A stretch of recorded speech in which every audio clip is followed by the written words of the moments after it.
reluctant to get help. I think he felt that we were handling it pretty well ourselves, and I don't think he really thought the problem was as bad as it was, despite the fact that the one dog had bitten, a number of people. So was there a bit of denial going on there?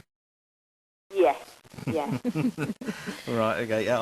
I can sympathise to some extent with that. And so come on, this is the multi-million-dollar question now. Then, did it work?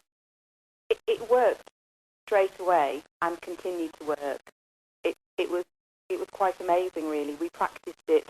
Nikki showed us how to do a technique to deal with the door. So she did it with our dogs, and we're like, yeah, okay, that's fine for you to do it. And then she went out, and we left her out in the cold. It wasn't a very nice day for about 5 minutes. And then she rang the doorbell, and both my husband and I had a go.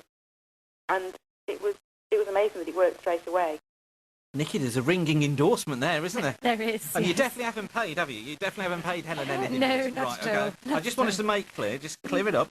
How did you actually teach Helen then to deal with the behaviour of a dog?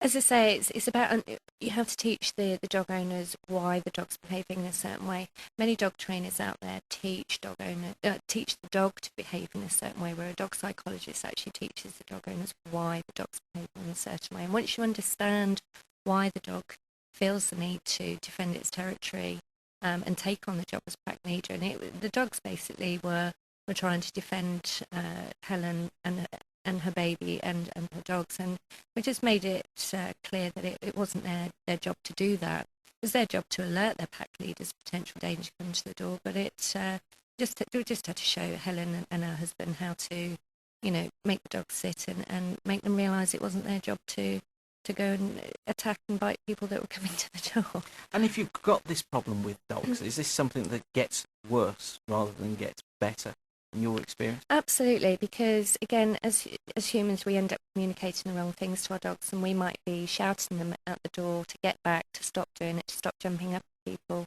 And all our dogs are really learning and watching from us is that we're in an anxious state of mind as well.